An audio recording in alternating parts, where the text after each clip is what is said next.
জয় মা দয়াময়ী।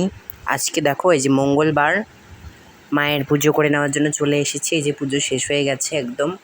আজকেও প্রচুর রাত্রি হয়ে গেছে পুজো করতে করতে আমার। তার মধ্যে এত বৃষ্টি হয়েছে সকাল থেকে, চারিদিকে অনেক জল জমে গেছে মায়ের মন্দিরের সামনে। মায়ের দেখো পুজো কমপ্লিট হয়ে গেছে। আজকে প্রদীপ করে দিয়েছি। দেখো আজকে কিন্তু মা একটা লীলা করেছে, তোমাদের দেখাবো ক্যামেরার সামনে। যারা মায়ের প্রকৃত ভক্ত তারাই কিন্তু মায়ের সেই লীলা দেখতে পারবে। মা অনেক লীলা করে, মা জাগ্রত জীবন্ত, তোমরা সকলেই জানো। আর মা আমার অল্পেই সন্তুষ্ট, তাই মাকে আজকে খেজুর দিতে পেরেছি, খেজুরই দিয়েছি। আর দেখো মায়ের ঘটে কত সুন্দর জবা ফুল দিয়ে পুজো করেছি। ঘরটা ভরাট ভরাট লাগছে, কত সুন্দর মা ঘটে বিরাজমান থাকে। মায়ের জাগ্রত ঘট, এই ঘটের জলেও অনেক কাজ হয়। এই ঘটের জলে অনেক ক্ষমতা আমরা নিজে প্রমাণ পেয়েছি। এই ঘটের জল যদি কেউ খায় তার সকল সমস্যারও সমাধান হয়ে যায়। দেখো বাইরে পুরো একদম অন্ধকার হয়ে গেছে, দেখেছো? চারিদিকে একদম আলো নেই। আর যেহেতু প্রচণ্ড জল জমে গেছে বাইরে, তাই আমি বাইরে গিয়ে পীর বাবাকে পুজো দিতে পারিনি, তাই ভিতর থেকেই পীর বাবাকে আমি পুজো দিয়েছি। আর তুলসী গাছটা উপরে উঠিয়ে রেখেছি, ঘটের মধ্যে একটা তুলসী গাছ লাগিয়েছি, সেটা উপরে উঠিয়ে রেখেছি। আর দেখো এই যে বাইরে আজকে যেতেই পারিনি, ভিতর থেকেই পীর বাবাকে পুজো দিয়েছি। দেখেছো? বোঝা যাচ্ছে না ঠিক দূরে। আমি আজকে ভিতর থেকেই দিয়েছি, কারণ বাইরে প্রচুর জল আর জঙ্গল, তো যেতে ভয় লাগে গো বাইরে।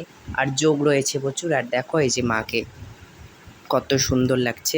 আর আজকে আমি কিছু কথা বলবো, সেই কথাগুলো হচ্ছে, অনেক মানুষ রয়েছে, যে বেশিরভাগ মানুষই এখন ভক্ত, সবাই মায়ের ভক্ত, কেউ রাধাকৃষ্ণের ভক্ত, এক একজন মানুষ এক একজনের ভক্ত। কিন্তু ভক্ত হয়েও তার মধ্যে ভক্তি নেই, তার বদলে রয়েছে অহংকার।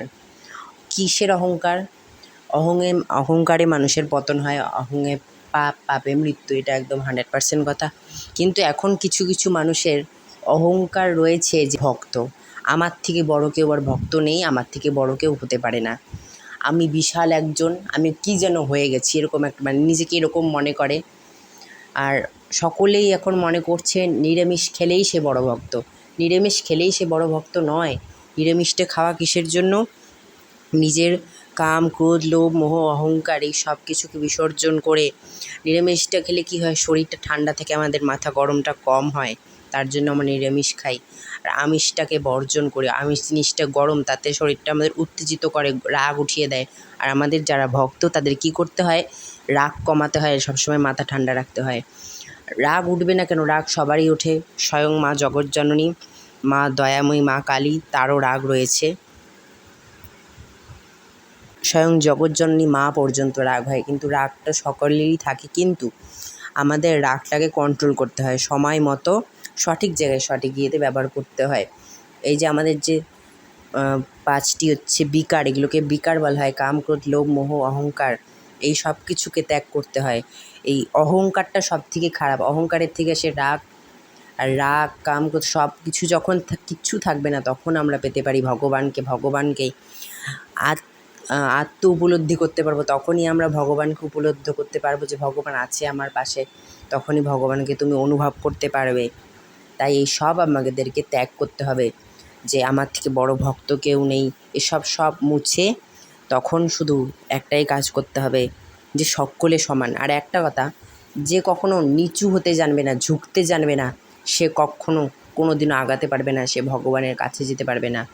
যে সবসময় নিচু হয়ে থাকবে, এটার মানে নয়, মানে এই কথাটার মানে হচ্ছে যে ঝুঁকতে জানবে, নিচে নামতে জানবে, সেই একমাত্র ভগবানের কাছে পৌঁছবে। নিচে নেমে যাওয়া মানে একদম নিচে নেমে যাওয়া নয়। সকলে ভালো থেকো, সুস্থ থেকো। আজকে এই ভিডিওটা এ পর্যন্ত, দেখা হচ্ছে পরের ভিডিওতে। জয় মা।